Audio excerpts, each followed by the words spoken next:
Welcome into another edition of Inside the Doghouse. My name is John Wagoner, and today we are here to talk about the 2024 John Jay softball season. I am joined today by new head coach of the Bloodhounds, Joe Burbridge. Joe, great to talk to you, and welcome to the family. Awesome being here. I'm looking forward to it. Now, Joe comes in with a wealth of experience at the head coaching position for softball. He spent 15 seasons at Division II Dominican, racking up more than 450 wins. But who's counting, right? Who is counting? No one's counting. Not me. Right. So you were last at Dominican in 2022. Now you jump in at 2024. What made John Jay an exciting opportunity for you to jump back into the coaching ranks? Well, I'd always heard great things about John Jay academically. I mean, I have a police background, a lot of family, so I mean, everything I've ever heard about school was awesome. So when I saw it, I was like, wow, that's great. It's an awesome opportunity to be in such a good academic school. And then, you know, I obviously just being in the city, I've always kind of liked being in the city, and it was really appealing, and it was a great opportunity. Yeah, it's definitely plants you right in the smack dab in the middle of things, right off of Columbus Square, Central Park West. So, listen, it's an exciting place to be. You know, now that you're 2 years removed from your previous role, as you reflect back on your 15 years, that's a long time coaching. What are some of the biggest things that you've taken away from that time that you'll be able to apply to your new role here with John Jay? Well, a little bit of two things. So the first thing, when you say what's the biggest take, when I first started coaching, people always told me the relationships were going to be the most important thing, and they are. Mm-hmm. I mean, they truly are. I mean, the weddings, the baptisms, all the things I've been to, and just even all the texts I've gotten, even 2 years I haven't been around. You know, coaching, I mean, are always just so positive and so great. And so the former players and this group, when they become former players, you're going to have them forever. So that I always take that. But the truth is, I am old school, and so some of the last 2 years has been spent with my nose in a lot of books about trying to find a way to be old school in this new world. So I think I've come up with a lot of remedies, so I guess we're about to find out. Listen, there's a better writer than me once said, the times they are changing, so always good to be able to adapt. As you mentioned, kind of your coaching philosophy, what can people expect in the way that you coach softball that maybe they haven't seen in the past? We're going to show up and play the game right. I mean, we're going to play the game right. We spend a lot of time working on the mental aspects of the game more than the physical. No offense to the hitting coaches out there and everything else, but I am a believer that approach is way more important than mechanics and having a plan and everything else like that. So my girls are literally practicing right now as we speak, and that's the entire purpose of today's drill, of just have a good plan, get an idea. We work a lot of, even with light balls and everything else, work a lot of counts with this is how you're supposed to approach this. And I always get the people, the hitting coaches will say, well, did you see her swing? Well, the ball was over her head. How could she possibly have had a good swing?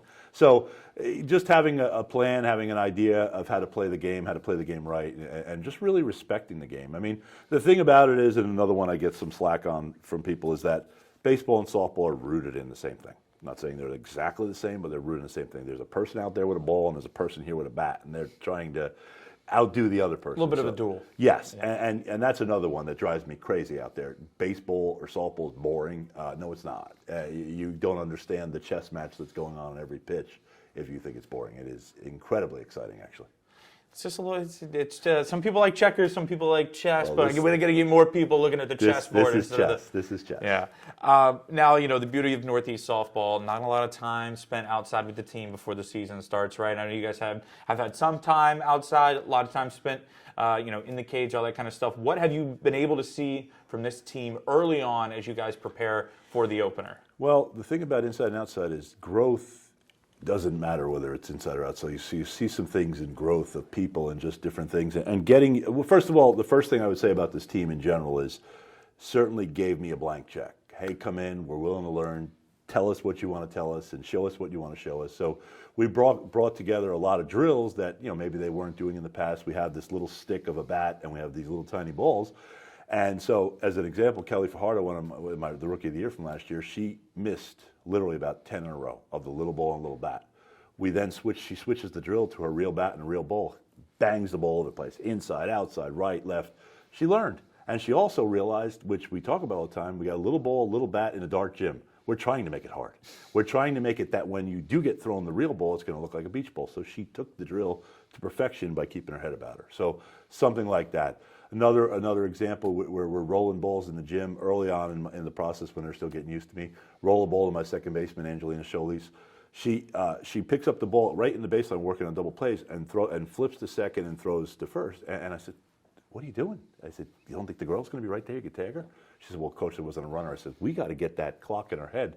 We're outside the other day, and I even said to Malia Gillespie, my catcher, standing right next to me, I said, "Let's watch this. Let's see if she learned." Hit the ball right to her in the baseline, tag, go. So progress is progress, and that's what I've always gone on. If kids can show you how they're going to develop, you're going to have a good bunch. You're going to have a good team. Now, you mentioned some of some of your girls on the team. A lot of accolades coming in from last year. You mentioned Rookie of the Year. You've got a statistical champion in the NCAA. You've got some CUNYAC All-Stars. When you come in as a coach, knowing that you have talent that has already begun to develop, what does that do for your confidence as a coach? It's awesome, and it gives you a lot of confidence. And then I'll go back to what you said about me with the 459 wins, because Malia, Riley, Jai, Kelly Fajardo, all of those who've had the accolades and who've done all these things. I have no wins right now at John Jay, and they have no stats across the board right now. Nobody cares what you did in sports. I mean, of course, it's there for your confidence and development and everything else, but in the end of the day, this is a brand new year, and like I said, I've never won a game at John Jay, and they've never done a thing, as far as this year is concerned. How do you come into a situation like John Jay where there was that great success that they had this year, but none of that really rolls over, right? You're not. There's no wins that get brought in from last season. Everybody's 0-0 when you start the season, but people still have an expectation for what John Jay softball is based on last season. How do you approach that as a coach? I'll tell you. I'll say it this. In my old situation, Dominican. My old boss wanted to win probably as much or more than anybody in the world. But they would ask me all the time in the summer, like, "Hey, how does your boss feel about winning?" I said, "As competitive as he is, he's never going to be. Hey, I'm going to be just as competitive in him. So he's never going to have to say, 'Hey, you're not winning enough.' I'm going to be the first one to tell myself." So the expectations, honestly. If I stay at John Jay for another 50 years, I think the expectations are going to be the same. And I don't predict championships. I don't believe in that. I don't believe it. But I believe we will be in the mix. We will be somebody that when they start naming teams like, "Hey, we got to worry about it," it'll be John Jay. Doesn't mean, hey, John Jay is going to win him, give him the trophy, because anybody who knows sports knows that doesn't happen. But we will be in the mix every year. What are you most looking forward to about getting your team out on the field and starting the season? I'm looking forward to seeing the results of what we're doing. I mean, so far, like I said, I haven't seen, it's been a long time since I've been around such a positive group. The three leaders on the team, Malia Gillespie, Riley Sandell, and Jai Santiago, they have bought in from day one of what we're doing. I mean, Malia and Riley, my God, I mean, they're my two assistant coaches right now. I don't have an assistant coach. I have one coming. Those two have been like my assistant coaches, and they have been every list, every size order, everything we wanted to do. I mean, they've just been great, and they've been all in. And when you can get kids all in, it's scary what you might do.